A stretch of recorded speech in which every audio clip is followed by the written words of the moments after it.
welcome to the Golden Hour. I am Golden Duffy, your host, and I have a super exciting guest today. I have with me Jodi Friedman. She is amazing. She owns Intentional Healings, which is she is an empowerment life coach specializing in meditation and manifestation. How cool is that? She is a Reiki master teacher, a breathwork specialist, master hypnotist, and two-time best-selling author. She has certified hundreds of Reiki students and loves her profession and life in general.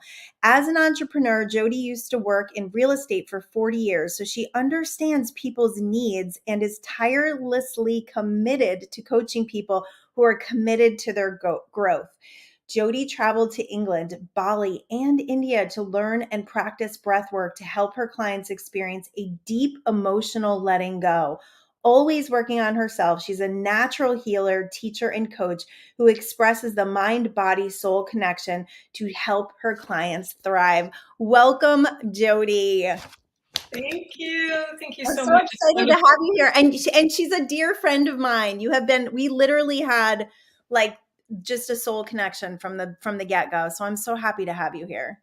Thank you. It's wonderful to be here. Thanks for the invite. Awesome. So today we're talking about alchemizing our future, which, alchemy is one of my favorite topics because it has to do with the life experience that we're having and how we have the ability to conduct energy to change our lives. So can you talk a little bit about the energy work that you do and maybe how you came into realizing that you had the power to transcend energy?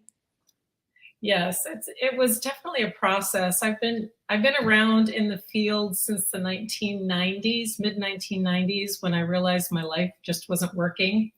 So I ended up going to this whole life expo in Las Vegas, and it was like really a big deal for me because the whole week prior to the energy of the universe was trying to pull me away from there. So I knew it must be something good. And I kept my focus on getting to go there. And I think it was really a life-changing event.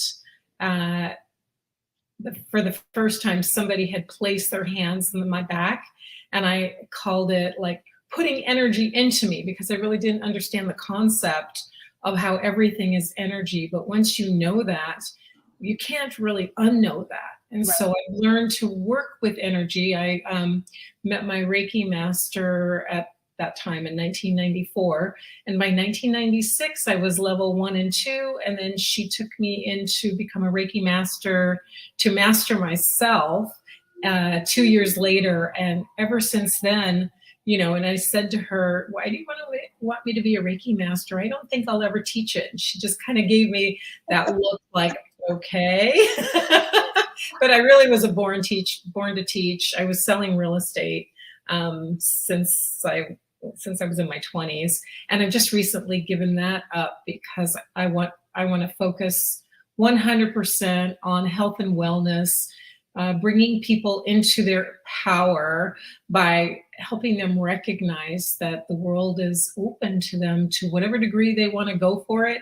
I'm like a big cheerleader, and I help them see it, how to get to the finish line. I love that. So can you just share a little bit about, for people that maybe have never heard of Reiki? Now, I've heard of Reiki and I've had Reiki done on myself and I understand energy, but I don't know that I've ever really understood what Reiki is or what it actually does inside of your body. Can you just explain a little bit of that to people that maybe have no idea what it is? Yes, it's actually become a buzzword since Dr. Oz and his wife are Reiki master. I don't think they're teachers, but they're Reiki masters. So they kind of brought it out into the open. But for a long, long time, it was almost like a secret society, hush, hush kind of thing. But it's so beautiful, Goldyn. It's universal life force energy. And the lineage is from Dr. Mikao Usui, who came from Japan, who had a samadhi, a satori, and he went up to Mount Karama, realized he wanted to make a big shift and change in the world. So he took 21 stones with him, and he intended to fast and be up there on this mountain for 21 days until, he had the information he needed. So every day he would throw a stone down the hill. And so he knew when 21 days were up.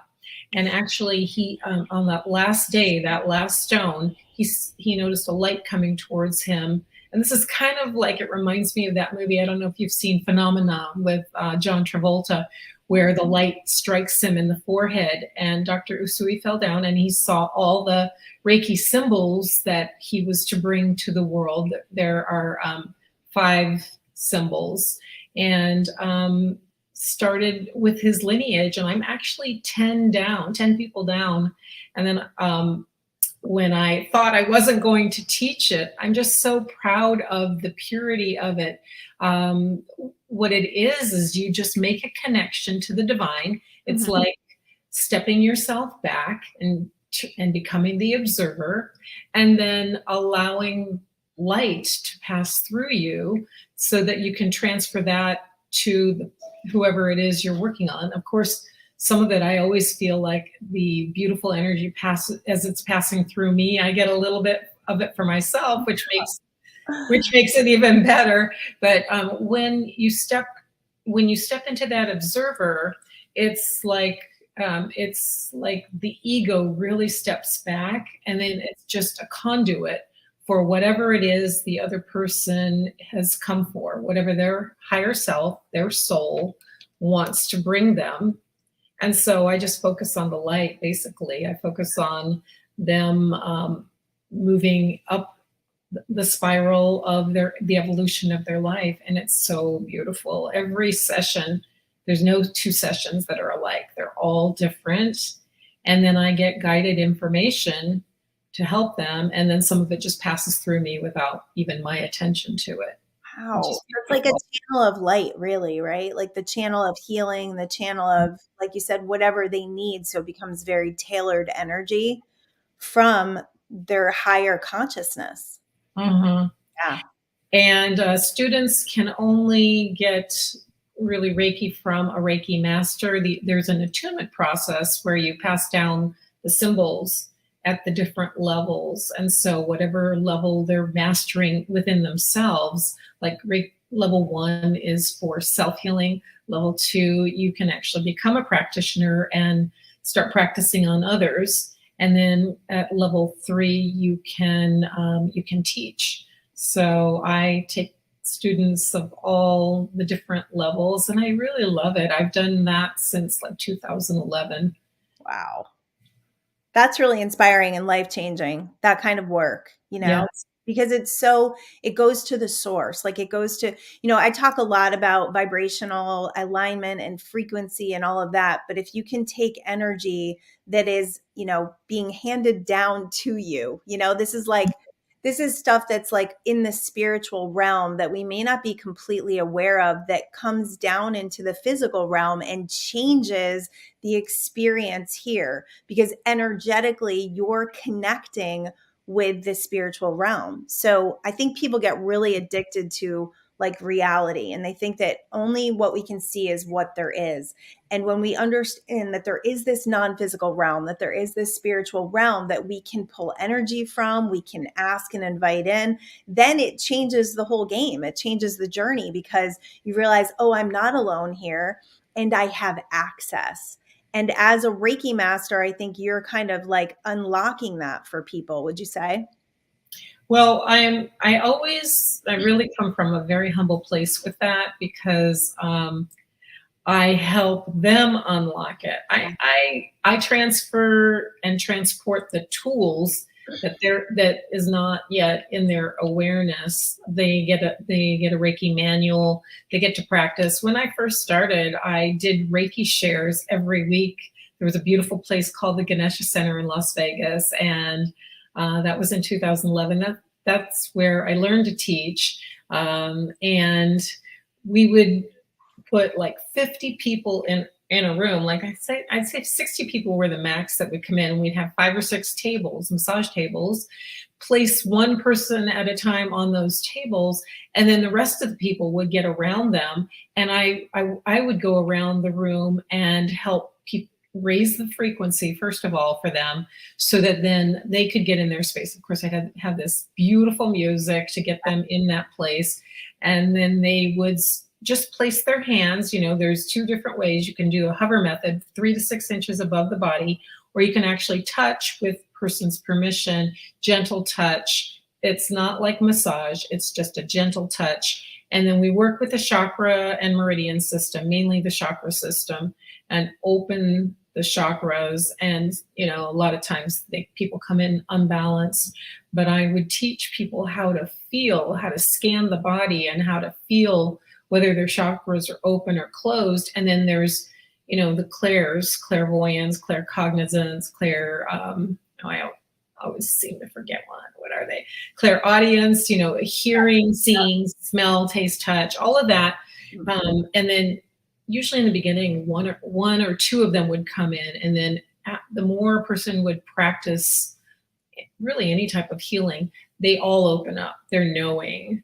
I'm more of a feeler and a knower. Like I get information in a download and I can just feel it. And I can tell if somebody's really got negative energy.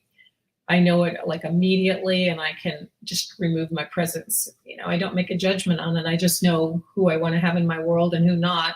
So I usually don't even run into a lot of negative people because I'm so tuned, to energy around me that for the most part, it doesn't follow me around. Yeah. Let's talk about that a little bit. When you're talking about frequency, one of the biggest, I think, ahas is to realize that your outside world is a reflection of your internal world. So if you don't have, let's say we have people out there that do have a lot of negativity around them. They've got negative people, they've got negative circumstances, their life isn't really becoming what they really thought it was going to be. What kind of suggestions or advice could you give to people to kind of get themselves in a different frequency where they're not attracting the negativity? And I always say, like, just because something comes to you that's not necessarily positive doesn't mean that you're attracting negatively. It's always how you respond that determines where your point of attraction is.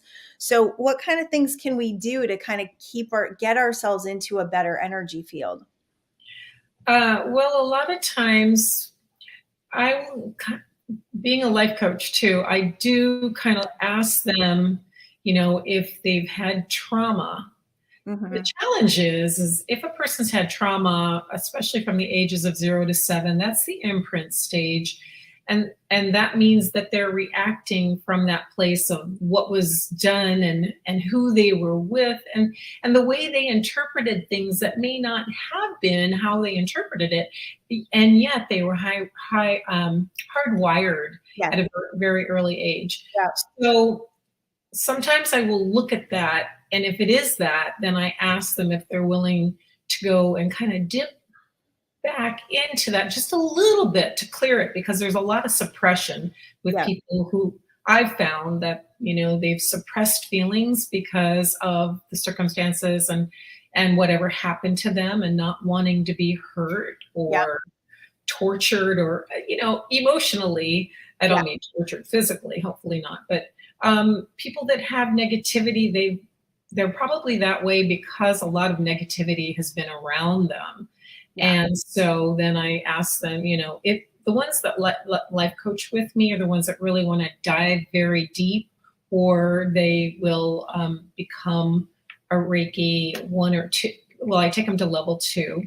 And so the things that they can use are so many different things. And the breath is the easiest one to start with because that's automatic. But the problem is that we breathe so shallowly. So when they get into anxiety, the best thing they can do is to use their breath. And even if they just do 3 deep breaths in through the nose and out through the mouth slowly, and take a deep breath so that they don't hyperventilate, but so that they can get out of the freeze mode because their pineal gland has gone, it's frozen when they get into anxiety. So if they can even just stop and take 3 deep breaths to get grounded and centered again.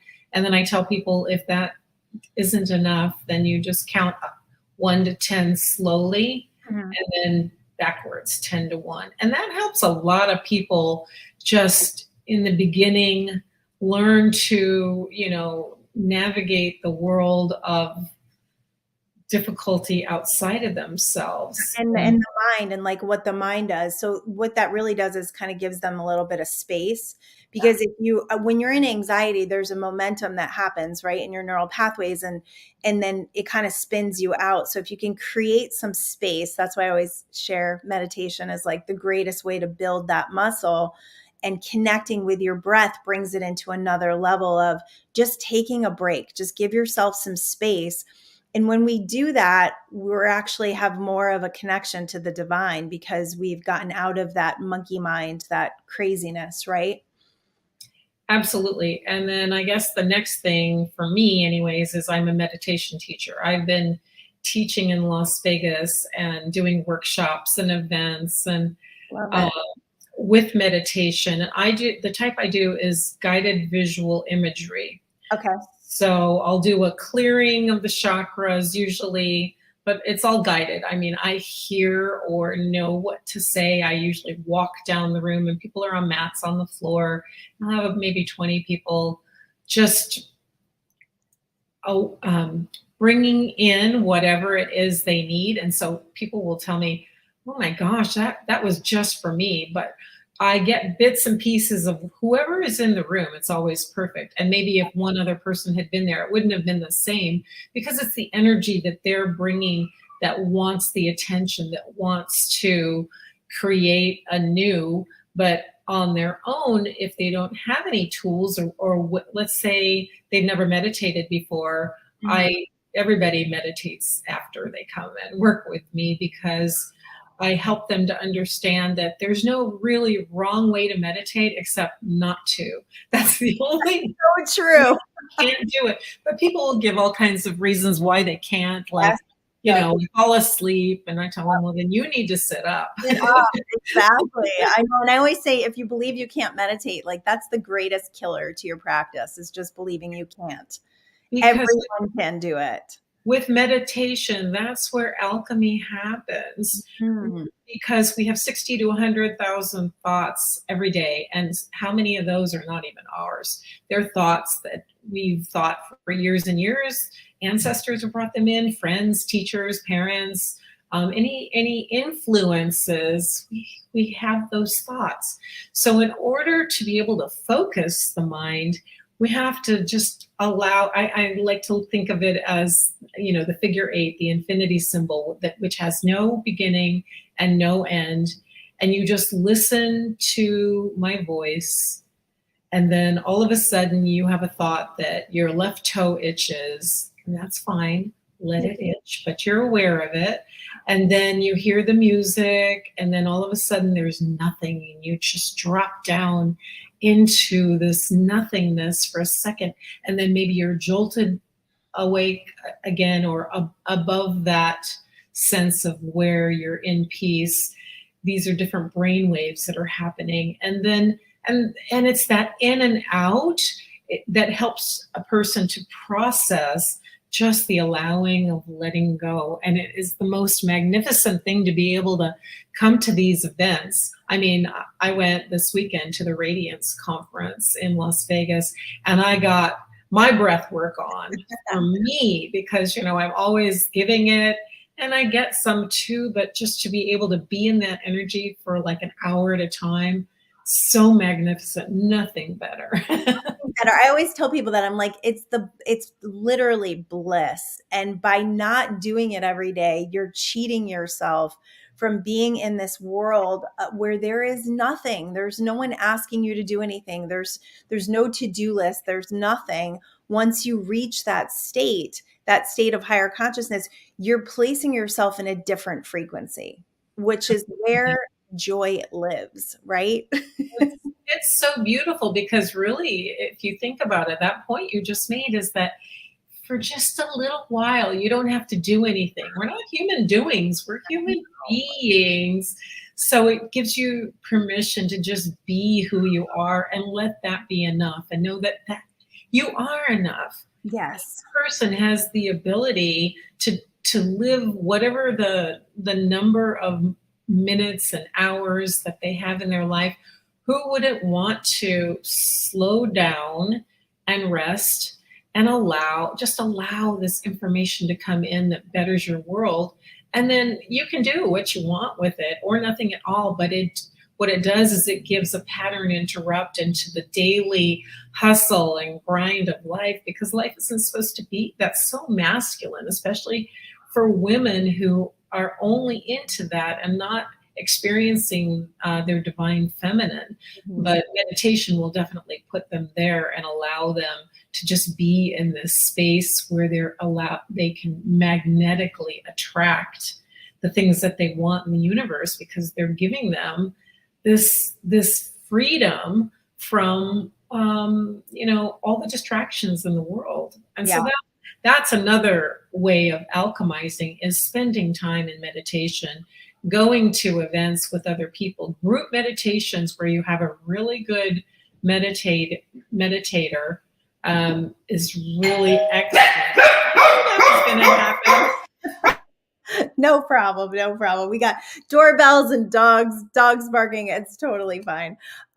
So I'm just going to touch again on the meditation aspect of this, because I am so much in love with meditation. And one thing that just really came to me that really kind of hit home in my meditation practice and the things that I've taught people is that you're connecting with that deeper sense of worthiness, where you're not being conditioned to constantly do and feel like you're doing enough. Like that constant feeling of we're not enough, I'm not good enough, I have to do things, I have to become successful, I have to create something in the world to actually be acknowledged. You're sitting out from that. You're like taking a break from that, and you're saying, I am enough in this moment, right here, right now. That activation alone, I think, makes meditation one of the most valuable things we can do in our life, not to mention just the mind training piece of training my mind to be quiet, to settle down so that I can create the space in this world to become the alchemist, which is where like zero state awareness is where everything is created from. So when you just turn everything else off and you sit in zero state awareness, that's a clean slate of creation. And that's why I love meditation so much. How beautiful. You and I will have to meditate together soon. I know I want to come out to Vegas. Jodi's doing these like floating meditations in people's pools. I'm actually working on a new home with a pool. So I might just have you come on out and we'll do it together. I'd love to, or at the beach, or I put out a meme on Facebook that, I'm really looking for these exotic places to do meditation, because, when you're in nature, there's something that you can't get under fluorescent lights. You can really let go when you're in a beautiful space. And I use all of nature to bring in, with the connection that I make to the divine. And I'm NLP trained also. So I harvest the energy and then just allow it to flow back out. It's just magnificent. And the kind of response that I get from people, they just, in the beginning, they're just kind of blown away. Like, what just happened? How did my spirit animal's name pop up? How come I understand? I feel like there's people around me. Like sometimes I take people out.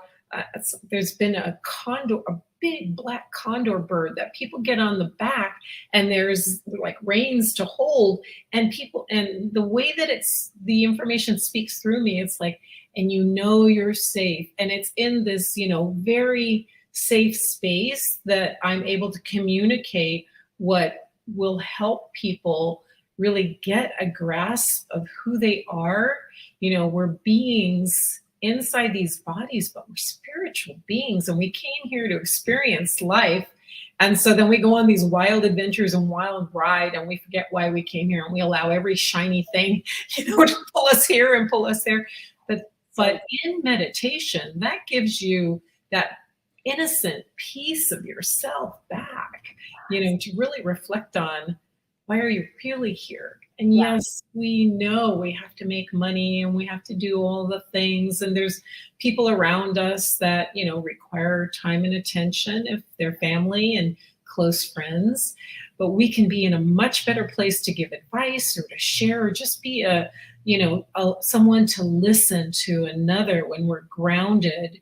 And that's what meditation really does for people. Absolutely. And I want to just touch back on the nature piece of it because I do really value being in nature. And I think as a society, we've really gotten away from being in nature. You know, we're on our phones, we're on the computer, we're inside all day, and we've kind of lost that touch of being restored, like how nature is the great restorer and how it does ground us more to, I think, a reality that we should be living, which is like life is precious. You are here now. This is what matters. You know, like what really matters is our relationships, our true well being, all like the things that we're chasing all the time. Like you said, the shiny objects, like those are just distractions to the reality of we are put on this beautiful earth, like this incredible place that we all really take for granted. And to get back to that restoration, I think that's the word I want to use. Absolutely. Let me show you something that I use all the time, which just kind of came after the Reiki. And like, this is a piece of shungite. Wow. Big and beautiful, and it's shaped like a tower. Okay. And these crystals come out of the earth, so they're living, breathing. They breathe with me, so I don't know if they breathe with you, but Goldyn, they breathe with me. And every time I see one that I'm attracted to, because I get them in all shapes and sizes, and then I look up the meanings. But typically, because I'm such a feeler, I feel what I need. So a piece of shungite like this is something that you would put by your computer. Okay. And it helps absorb the EMFs, and it keeps it so that it's safe for you to be around them. And let me just show you. I mean, I've got Shungite. It's called shungite. shungite. Yeah. SHUNGITE. Okay. I'm going to have to remember that because we got computers all over the place and phones. Oh my gosh. And I have a connection for you if you're interested. I've been buying all my stuff from online. The woman became a friend of mine from Michigan. And I look at the stuff, like, look at this. This is a truth stone. This one, let me remember the name of this one. What is this? Oh, wow. It's in the shape of a pyramid. Yeah. And this is for the throat chakra. Okay. This is a sodalite, and they all have different components to them. And I just intuitively know which ones to have around me and which ones to use with people. And when I do a Reiki session, I will put crystals all around the body and on the body, and the certain crystals to open the third eye. A lot of time I'll use a Herkimer diamond to open up the third eye, and then I have them hold on to these rhodochrosites, which are heart stones, and they're beautiful, and they're in the shape of a small tower, and they hold on. I say, okay, well, here's your joystick, so enjoy the ride. You know, it's a wild adventure because they're connecting to something that is natural, comes from the earth. Yep. There's a signature to each stone, and with that, it helps them heal whatever needs to be healed. And then I just intuitively know which one to put on them. It's so fascinating. I couldn't have a better job. I know. I love that. And I had that reaction to Herkimer diamonds because when we were, I think it was like, I was probably around 18. We went to the Herkimer mines and we camped for 7 days and we mined crystals. I have Herkimer diamonds all over my house. And the feeling that you get from pulling these things, they call it a vug when you like go in and you literally find this like mine of crystal. Like there's just this pocket, they call it pockets. And there would be these vugs and they were just pulling out. We had a group of friends with us and they were just pulling out these massive crystals from the earth. And when you go to sleep at night, it's like diamond fever. Like all you see in your mind is crystals. And like to realize that there's frequencies involved in these things. And by being close to them, I have crystals. My daughter is super into crystals. So I have a whole bunch near my bed. And my husband has some on his side and her room is full. We have them all over the house. So when you realize that there's a frequency, and I mean, that's alchemy, right? When you put yourself in tuned with these things and you put them, I meditate with them, you actually have a transference of energy that is the great restorer, right? Restores us to well-being. Mm.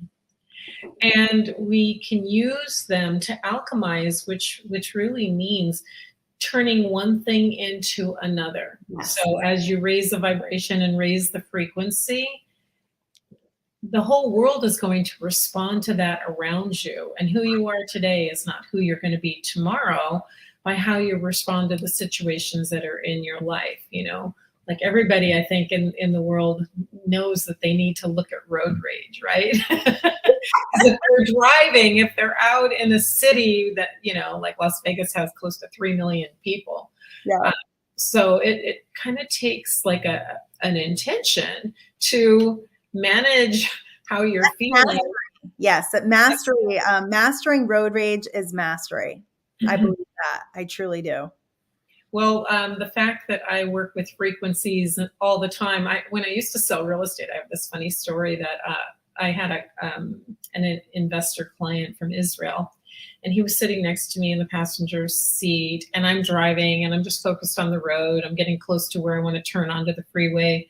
And all of a sudden, I get kind of out of my periphery. I see his face like turning white, and he's like starting to shake. And I look at him, and he goes, "Did you see that? Did you see what just happened?" And I said, "No, are you okay?" And he said, "This woman almost was like turning right into the car, and I saw her veer off your imaginary bubble." He said, "How did you do that?" He said, "Do you always put protection around you?" And I said, "Yeah, when I'm driving in Vegas, of course I do. Doesn't everybody do that?" But he actually had a palpable situation happen where he saw it and like scared for his life, and he thought for sure we were goners. But I do. Every time I get in the car, I put protection around myself. And I do this in the morning too. This is one of the tools that I use is I just see myself safe. I speak it into my world. And then, you know, in my 30s, before I became Reiki certified, and younger, I had 4 or 5 accidents. I had my share plus some in the car. And after that, knock on wood, I have not had any. And that's really taking your power back, because when you do have a couple of car accidents, you know, there's a trauma response when you get back in the car. You've got like a level of PTSD that happens. So moving forward from that, like creating this bubble of protection. I do this with my kids all the time because they're not always home when I go to sleep. And I just became the mom who couldn't stay awake anymore. I get up really early. So before I go to sleep, I'm like, angels, just watch over my babies and bring them home safely. And so doing that, you're empowering yourself and you're drawing from that spiritual world to create protection around you. So I love that. Well, and that's also part of alchemy because it's part of the letting go process. It's part of trusting the universe. Because, you know, when we come into our bodies and, you know, we have people in our lives that we love, I think one of the biggest fears is of losing them, losing the relationship. So how do we maneuver when we have people that we love? And what I keep learning over and over again, that if I have love for even a moment, then that makes my life worth living. Yes. And it's not always easy to remember that in all the situations where I could get mad and where sometimes I do get upset about things. Yeah. But for the most part, I believe in the silver lining, that when something happens and I don't understand the lesson yet or why it's happening, I look to realize that there's a whole gray area that I have no idea how other people that helped create the situation are feeling, or why this happened, or what parts of it I'm not understanding. And so that helps me to temper my response and pattern interrupt. And I love that. You take that deep breath, yeah, and you don't react immediately. It, like you said in the very beginning of our conversation today, what it does is it shifts things. It gives that space where maybe the same thing is not going to happen that could turn into something really negative Yeah. because you didn't react and respond with anger immediately. And the more you do that, the less anger I think a person has, don't you, Goldyn? Yes, because you're not consistently tuning into that frequency. And I love like when things like that happen, I'll go, oh, I can't wait to see what good is going to come from this. That's tuning your focus towards solutions and to trusting that everything that is happening is part of your expansion and growth and good. Like I have a friend, I've actually taught meditation with her for years. We have a little group called the M21 Revolution on Facebook. And she always says everything always turns to good. And, people may have life experiences that don't show them that. And it's like, all right, well, let's do a little alchemy here. What is your belief system? I had a guy comment on one of my Facebook posts the other day and he's like, that hasn't been my experience, like that's not my experience in life. And I'm like, all right, well, let's figure that out, like why? What are your beliefs? Do you believe you're unlucky? Do you believe bad things always happen? Do you, when things start going good, do you say, when is the shoe going to drop? Right? Like we always say that. Mhm. So it's starting from that foundation of what are our belief systems and where are our belief systems taking the energy field, because that's everything, right? And then that response is really what tells you where your foundation is. Our response is always about our foundation. Like if we truly believe that everything's turning to good, we're not going to flip out as much. We're not going to be in anxiety as much. We're not going to be fretting and going crazy and doing things out of desperation. We're going to take that step back. We're going to take that deep breath. And because of that, then the energy field can transfer into good. And it's so important people realize that it's not the other person. I love this, that, when you're pointing a finger, look at the ones that are pointing back at you, because maybe even if you didn't cause the challenge, if you're stoking the fire, you are part of the problem and not really looking for the solution. And it's not going to work out 100% of the time that we don't like go into the drama of whatever the situation is. And it's usually because we haven't learned the full lesson. There's still more, even deeper. And when I coach people, usually like some people like do not understand why things are happening to them and they can't see their part in it. And I say, well, really, you're not a victim to it unless that's what your mindset is. Then you will be that victim. But what will happen is you'll keep calling it to you. And even if you were victimized, let's say in your early childhood, like that kind of thing does happen. But then what happened?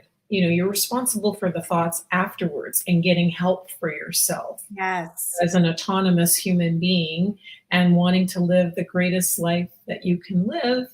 We're all responsible for our own energy field and what we take, because we're intermixing our auric energy, this huge energy. We're always intermixing with other people. Sometimes you could just be like walking down the street and you could feel energy down there. And it's like, you don't even see anything. And then somebody walks up and you go, oh, I'm taking a different route, because we can feel when somebody's in a foul mood or really just wants to vent to get rid of it. But then, there's that other thing about empaths. So there's a whole nother conversation. I know, right? Right. And how to defend yourself from all the dark world that can come at you as an empath.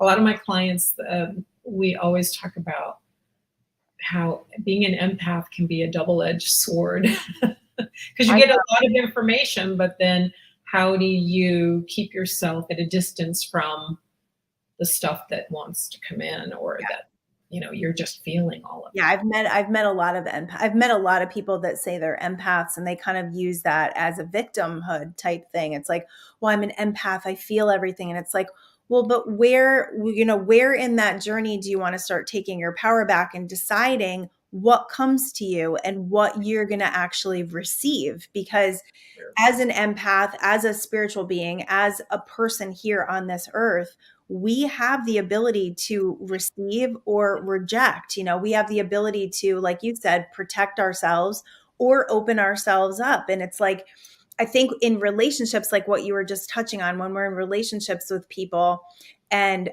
this is one of my favorite lines. I share this all the time, is like, where is my stuff in this? Because if there's something, if I have an issue with my husband, if we're having a challenge, and I just blame him, right? Like an empath would just blame someone else's energy field. It's like, but this is in my field. So if it's in my field, then there's something that I am being asked to look at. So if you take everything in your life and you go, all right, well, this is here. What do I want to do with it? And what is it teaching me about myself, instead of, just feeling like the victim and feeling like everybody's out to get me. That's a mentality that will create really detrimental results in your life. Instead, it's like the empowerment. It's like, how do I take my power back, and how do I decide what I'm going to receive, and how do I decide, what happens next for me, instead of being like powerless against this situation with anybody, boss, husband, spouse, sibling, whatever it is. It's like, I have the ability to receive, and I have the ability to say, I have boundaries, no more of that. Right. Exactly. And it really affects the quality of a person's life. Yeah. And we all know that when we don't feel well, or, we feel like life has put us down, what is the language that we're speaking out into the world? And we're affecting so many people, anyone who comes close enough to listen to us. And not only just our voices, but on social media, everything is like, we can get out there and touch people in a matter of seconds, all across the world, So I think that our responsibility, it is important to realize that everything is about us and how we frame it. And if we can frame it this way, we can also frame it that way. It's just a choice that we make or we don't make. Right. The story, right? The story that you wrap around it, right? Exactly. I love that. So tell us a little bit. I'm going to share your website here. Actually, here's Jodi on Facebook, so you can connect with Jodi on Facebook. Share some of the things that you have done with people, and kind of the work that you do. Because I definitely want people to understand, I think it's very easy for us. I've worked with lots of energy healers. I actually had an energy healer mentor for about 6 years, and she kind of got me through my transition from moving from Connecticut to California. And it's kind of hard sometimes to put into words like what an energy worker does for you, like what somebody, when you're working with somebody very intensely on these lower fields of trauma and things like that, what type of experience they're going to have. Because I think people get scared. They don't want to look at it. I know a lot of people that are in therapy, and I'm not going to put therapy down, but often talking about your problems definitely kind of brings them back up. So just to make sure that if you are in therapy, you are getting solutions, because you can spend years, revisiting the same experience. But how is working with you in energy work different than just talking about your problems? Well, that's a great question, Goldyn. And, I wouldn't put therapy down either, because especially with the way the world's gone in the last 3 years, Yeah. younger people seem to need an outlet. And so talk therapy is good for a while, but I take it so much deeper. I've had people come to me and say, wow, how come like 45 minutes into a session, like sometimes it's even the first session, how come I've been with a therapist for 6, 7 years and they never asked that question? And I said, well, I am older, and I do have some sage wisdom that I've acquired over the years, but like I can feel what your energy, like I can go right to it in a very short period of time, because it requires that I ask the right questions. And typically being interested in, when I look at a person and they've come to me, usually they've been referred by somebody who I've worked with. And so everybody goes out. I hate to say everybody, but I can't think of a single client that hasn't gone out and felt like they had like a day at the spa, but from the inside out. And so typically it'll last longer than your day at the spa. You feel like you're glowing for a day or so. But a lot of times people will remind me of things that I've said to them, maybe 10 years ago, and I take notes and everything like that. But I'm Yeah. hearing things like in three, in 5D and 8D and 10D. I'm Wow. hearing like stereo all around me because their guides are sharing points with me. And sometimes it goes so fast, I know that my subconscious, it's just pouring into me. But what it does is it helps me analyze really quickly and offer up. I usually put it in the form of a question. So would you say that, was your childhood difficult for you to, I mean, like, I'll just come up and know things about a person, and I don't do it to be scary. I say it in a way that, would you say that this has kept you from being happy? And like, they wouldn't have even said anything, but I can read it in their energy field. So they've come to me. So I just see, how deep do you want to go? So Yes. if they, after their eyes go like that, then they say, can you read me? And I say, well, I can feel your energy. So I calm their minds, because it's not that I want to be invasive, but Yes. I kind of know what they're going through, and that's what's different than therapists. If a person walks in that does therapy, they're there for that hour, and maybe they need to be, because maybe it's a personal injury case, or they've had trauma or something like that. But I go deep into people, and sometimes I even have their past lives come up. And Wow. if a person is open to that type of a belief system, that it's a possibility, then I can go deeper with them. And for those that aren't, I'll just leave it more surface and help them right where they are with whatever they've come in with. Everybody leaves Feeling happy. better, right? And that's alchemy, when you can transcend energy. And I'm sure you have, and I've definitely experienced this with people where they come to you and they're like super heavy, right? Like, we all know what heavy emotion is, and the way that heavy emotion shows up in your life is through physical pain, through weight on your body, through depression, through all these things that people are experiencing. So when we can help them release that, when we can help them transcend that, then they're going to create differently, because they're not in that heaviness of life, right? Like, they're not Absolutely. in that heavy, dense, hang on a second. They're not in that heavy, dense energy that's creating all of this, this belief, the belief in the frequency. I think that's where, where people really vibrate from, is their belief in that frequency. So when you can take them out of that frequency for a little while, that's what transcends and helps them to create better. You said it so beautifully. So good. So please contact Jodi. I'm going to put up her email address here as well. That's one way you can get in touch with her. And if you have anything going on, I highly recommend. And I used to do a lot of energy work, and I'm kind of stepping away from that now to do other things. But I highly recommend it, because I just know how instrumental it's been in my life, and transforming fears and past trauma, childhood trauma, all of that. And I would not be the person I am today without doing that. I mean, that's the work, that's the work that Yeah, I need to do to become more, right? To expand and grow. absolutely. And I help people from all over the world too. It's not just in person in Las Vegas, but also Yeah. Zoom. Zoom brings everybody close together. So That is, I know, that is amazing. And it's also amazing too, when I started doing energy work, this was one of the things that kind of blew my mind, was that I could clear somebody's energy space from thousands of miles away. I could feel energy in my body for them. So it's like we transcend that time and distance and space from each other. And that's what makes energy so important, because it's not just you here in this body. It's like there's an energy field that we're all connected to. So when we start clearing up our own energy fields, when we start healing, when we start becoming more, we affect the world at large, right? We affect the collective consciousness by expanding and growing ourselves. You always think like, oh, I'm one person, what can I do? You can do a lot.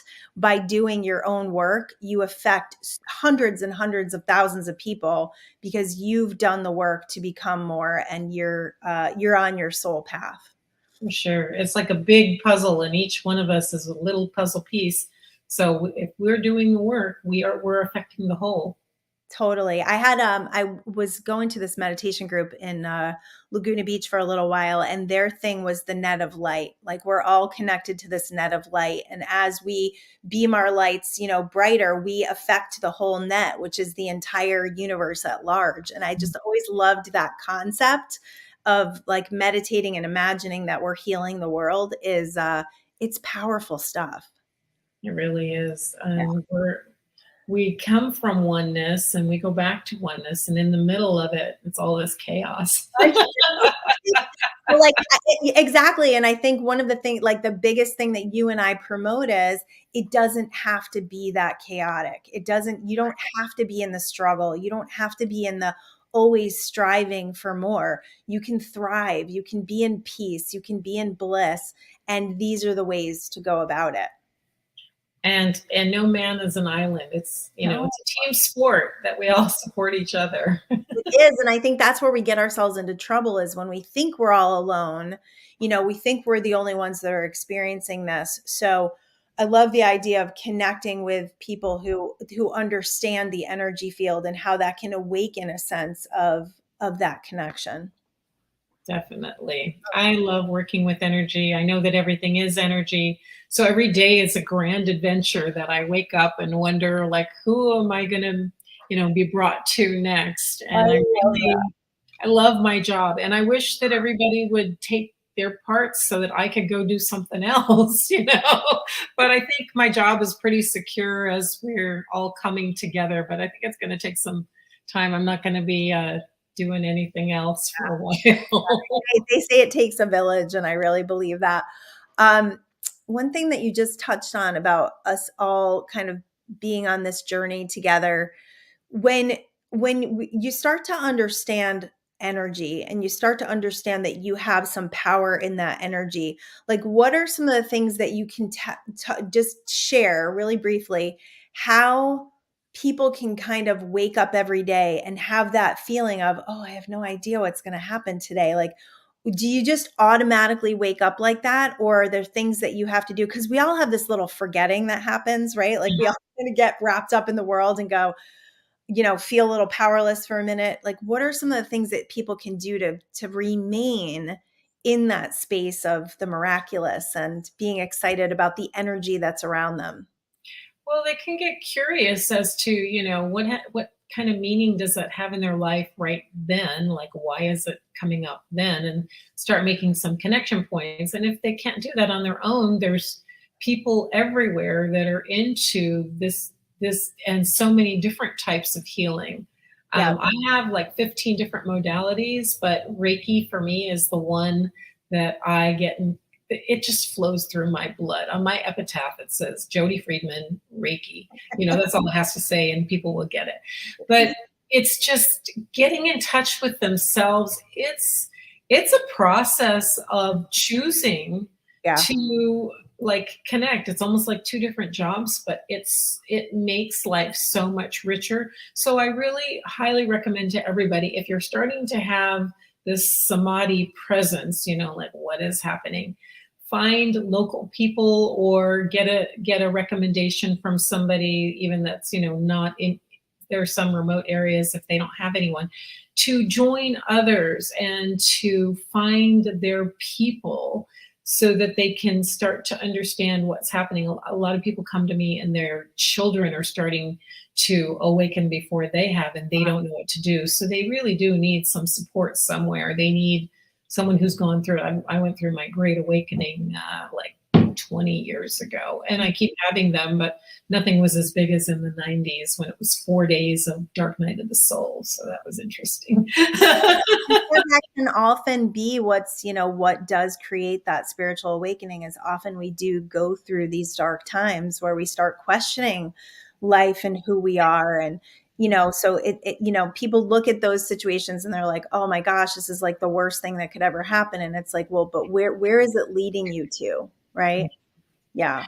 Yeah. A lot of times if our lives are just going even and there's nothing new and we're just looking at clothes and, we miss out on the beauty. Yes, life. totally, because we're just living on the surface. So it's the deeper stuff that we're really interested in. And it's the deeper stuff that leads us to those greater capacities for joy. So thank you so much for being here. Oh, Jodi, you're like a wealth of information. So Thank you connect both. with Jodi, please, because she is amazing. And I would love to hear, that we affected people here on the show and that they've connected with you and that we can make this world a really phenomenal place. And that's what we're all here for, right? We all do our job. Thank you so much, Thank Jodi. you so much. Woo! All All right. right. Love you all. Peace out.